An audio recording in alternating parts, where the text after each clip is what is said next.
Maria Ausiliatrice, madre della famiglia salesiana.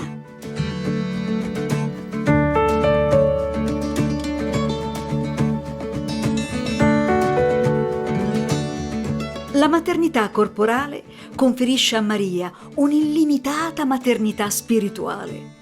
Con i suoi modi femminili spiana la strada quando accade che un uomo si avvicina a suo figlio o sia impegnato in una reale ricerca, che si tratti di fede o di conversione o di vocazione.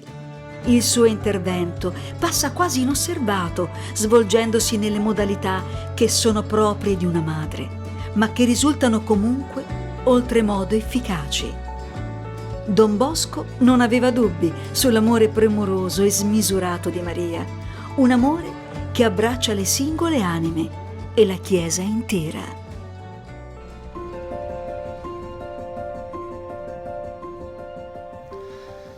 Siamo giunti al penultimo giorno della nostra novena e il nostro cuore è quasi pronto per celebrare la grande solennità di Maria Ausiliatrice. Oggi vorrei condividere con voi alcuni atteggiamenti che possono aiutarci a far sì che tutta la nostra famiglia salesiana si affidi a Maria Ausiliatrice come Don Bosco. Dio è venuto al mondo la prima volta per mezzo di Maria, nell'umiliazione e nell'annientamento. Nel credo che ogni domenica recitiamo, affermiamo che verrà una seconda volta perché regni dappertutto e giudichi i vivi ed i morti. Chiediamo al Signore che venga nel mondo con il dono della sua pace pasquale. E sarebbe bello se ogni membro della nostra famiglia salesiana il 24 maggio si consegnasse completamente al Signore Gesù attraverso le mani e il cuore di Maria, ricevendo la comunione e trascorrendo del tempo in preghiera. In preparazione alla festa, ognuno potrebbe compiere un atto di offerta al Signore che potrebbe manifestarsi in un piccolo sacrificio, una elemosina, un pellegrinaggio, una preghiera o qualsiasi altra azione ispirata dallo Spirito Santo. Sarebbe meraviglioso unire la forza di tutta la famiglia salesiana in questi giorni per implorare da Dio, attraverso l'intercessione di Maria, il dono di un amore appassionato per Gesù, Eucaristia, fonti di ogni grazia, azione, cambiamento e salvezza. Solo Gesù può donarci la pace nel mondo e santificare noi e i giovani che ci sono affidati.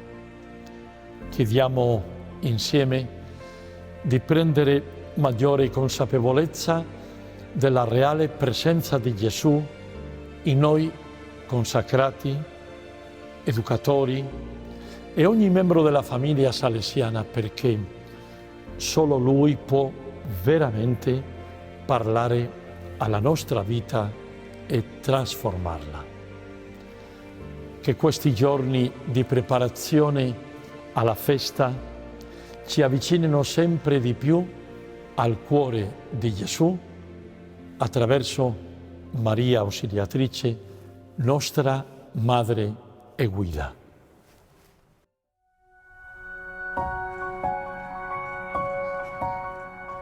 Mi chiamo Gabriela Vasquez. Mi chiamo Gabriela Vasquez, ho 55 anni e siamo in una casa chiamata Animi, che è una casa che fa parte degli Hogares de Cristo, che da 7 anni aiuta e accompagna la diversità.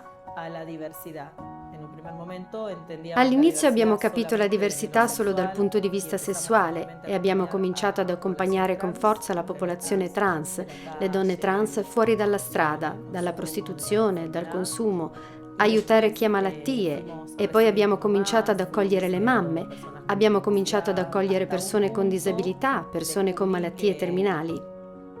A un certo punto ho scoperto che stavo lottando e lavorando per conquistare i miei sogni e interrogarmi sui miei sogni, finché un giorno ho scoperto che c'era un sogno molto più grande per me, che era il sogno che Dio aveva per me,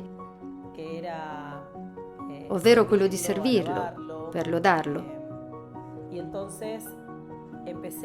E allora ho cominciato a camminare e avvicinarmi sempre di più al discernimento, all'accompagnamento spirituale, agli esercizi spirituali, per potermi interrogare e chiedere al Signore quale fosse il sogno che aveva per me. Allora ho potuto cominciare a pensare alle mie virtù, ai doni che il Signore aveva messo nella mia vita, agli avvenimenti che avevo vissuto nella mia vita, che mi hanno lasciato una lezione e che forse non mi sono presa il tempo per pensare a questo.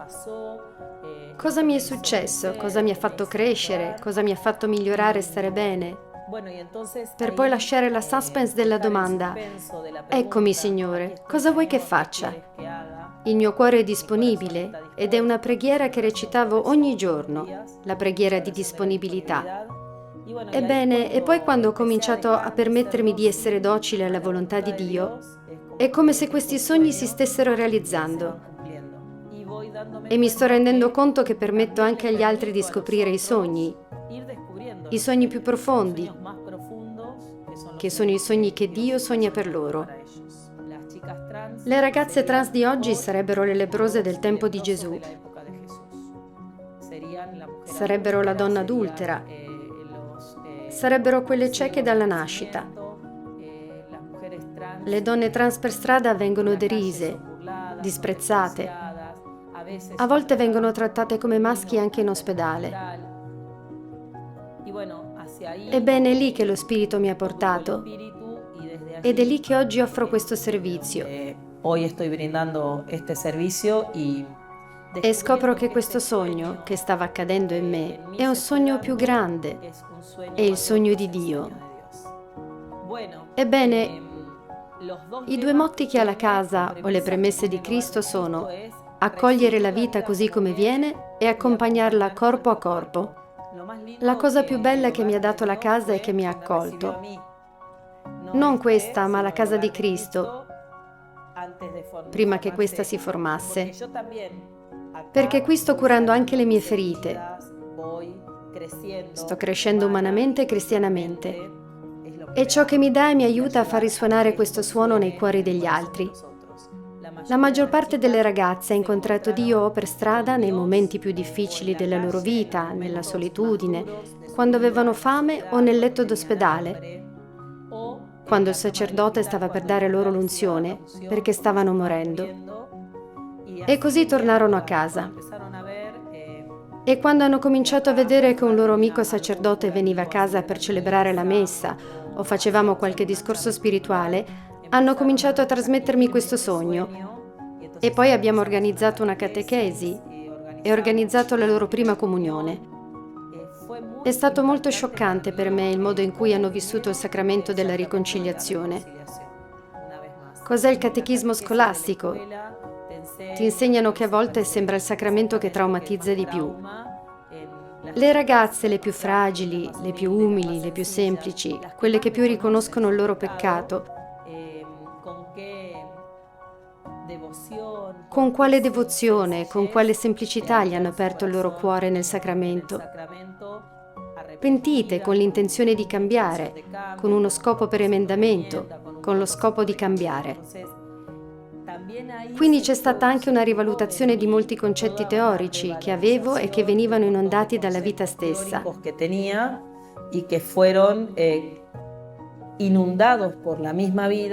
E ho potuto comprendere nuovamente cos'era Gesù incarnato, tutto ciò che è un Gesù pieno di misericordia e lento all'ira. Il sogno che ho per loro e ciò su cui lavoro ogni giorno è che loro vivano i loro sogni e non il mio sogno, che possono avere uno spazio di interiorità, di riflessione, per poter scoprire le loro corde, lo strumento che sono, e devono farle vibrare in questa creazione. Conforme a ellas, sería yo Sarei una credente onnipotente se potessi determinare il sogno di ogni persona. Lo vivo anche come mamma di giovani di 30, 29, 28 anni. Devono vibrare al loro ritmo, non al mio. Devono vivere e scoprire i loro sogni. Posso darti qualche idea, qualche commento. Tra parentesi, oggi ho detto a mio figlio di 28 anni che noi e papà ti amiamo incondizionatamente.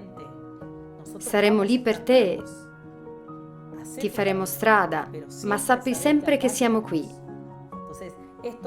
Quindi la stessa cosa che provo per la nostra famiglia, la provo per le ragazze. A volte le ragazze ricadono e tornano in strada, fanno le prostitute, però ci lasciano i documenti perché sanno che il documento è sacro, perché se non muoiono come NN, allora magari ci lasciano dei soldi o qualcosa, vestiti qui in casa. Così possiamo prenderci cura di loro, così possiamo tenerle. Questo è ciò che sogno per loro.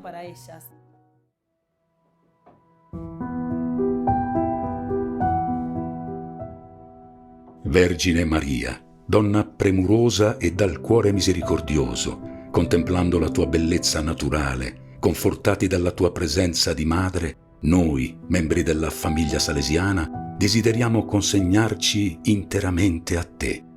Aumenta in noi l'amore appassionato per Gesù Eucaristia, fonte di grazia. Accogli e proteggi sotto il tuo manto, come a Valdocco, i giovani a noi affidati, specialmente quelli intrappolati nelle morse del piacere frenetico, della violenza, delle dipendenze. Tocca le loro fragilità con carezze di madre e sana il loro bisogno d'amore. Sostienili nel cammino della vita e rendi ognuno di noi instancabile nel seminare amore e speranza nei loro cuori. Amen.